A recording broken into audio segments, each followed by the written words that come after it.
Caller, you're in the room.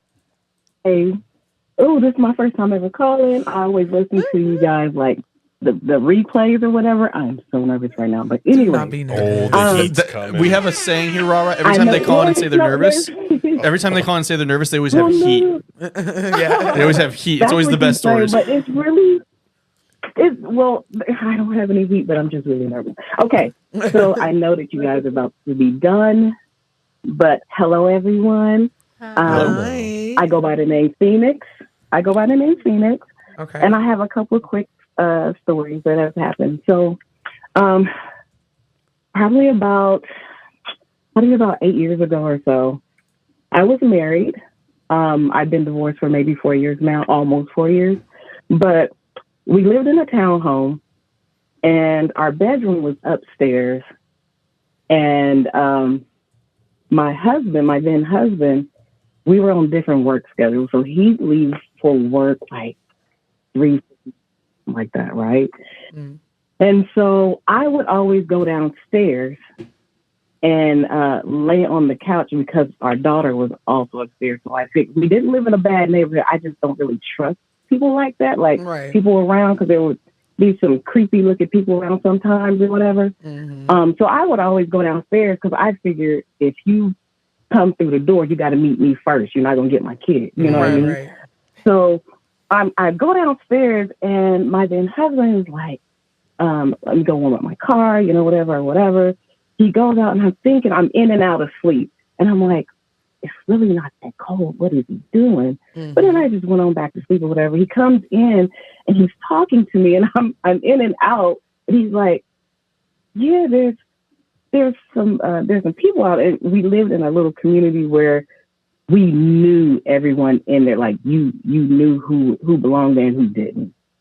Mm-hmm. And he was like, there's a guy that just came by, and I'm looking at him like, okay, well, don't do this, don't do that, whatever. He grabs his food for lunch and whatever, and he's leaving out. Well, I'm still in and out, but I feel like, oh my God, he's about to get jacked. Oh my God. And before I knew it, I'm still laying on the couch, half in, half out of sleep. My spirit leaves my body. And at this point, I'm kind of looking like, what is going, but my spirit leaves out, goes out ahead of my husband, because he's walking kind of on the sidewalk, because he wasn't parked in the garage. And so he's walking out, my spirit goes. I see the vehicle is the truck, the lights were on, it was 2 guys there. Like I could see it. I crossed in front of the truck to go to the driver's side. And at that point, I blacked out, and I was back in my body in the house. Oh. So when he hits the word and something says, call him, I never call him at work, so I know he's probably thinking like, oh my God, what's wrong? And I was like, hey, did you make it okay? And he was like, yeah, I did. And I was like, those guys, he was like, no, they followed me out, but they didn't go the way, they didn't turn when I turned. And I said, yeah, I told him what I saw. And he was like, wait, hold on. I was like, no, I saw the truck. I told him the truck, where it was at, the lights were on. And he was like, no way. I think my spirit just, because I was still like, did that really just happen? But then he confirmed. He was like, no, just everything that you say. He was like, oh my God. I was like, yeah, that's weird. But that was like the second time I had ever, so the first time my spirit ever left my body, I didn't even know. I was just laying there minding my business in the bed. And I noticed, but this was the weird part on that.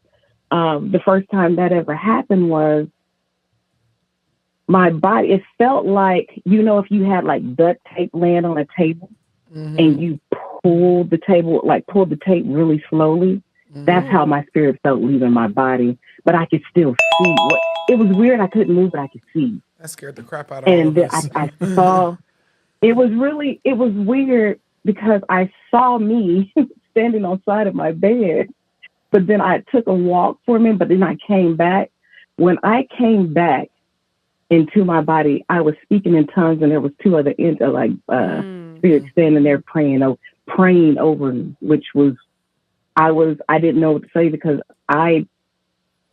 when I was younger, I used to have these dreams, or I would just know things, and I couldn't talk to anybody about it but my mom, because I didn't want anybody to think I was crazy.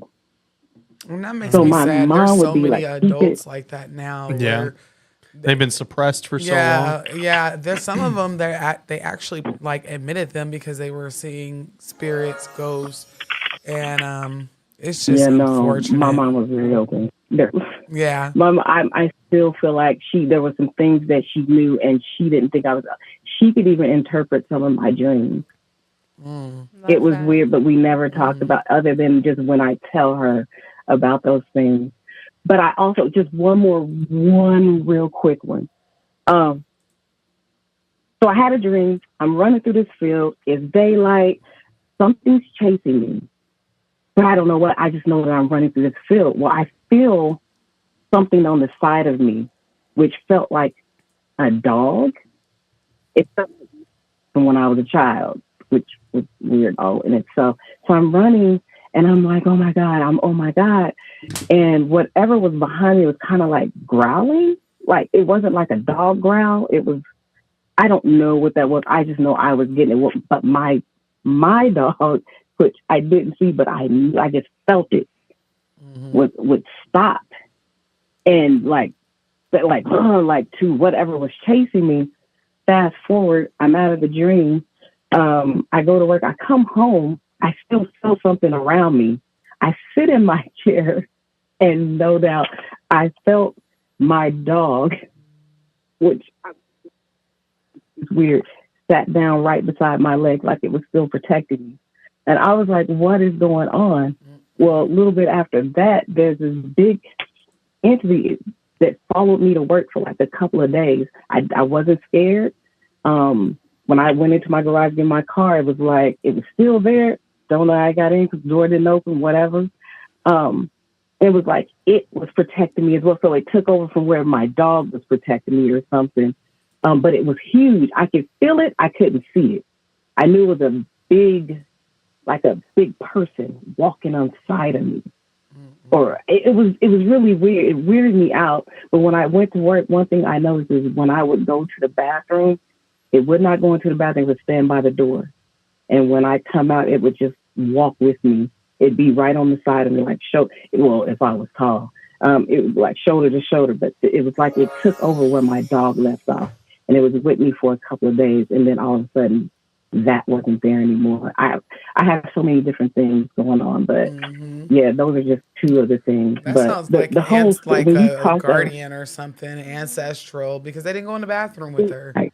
I mean, I put limits on my ancestry, or my ancestors where they can go, but most of them have the common decency if they are protecting not to go in private spaces. But to ask you for liquor? They do it, yes. They do. They better leave me alone about that. They best leave me alone. I don't want to be Liquor, drunk all of please. 2025. No. But thank you so much for sharing. Glad you're able to make the show. Yes, thank you. Yeah.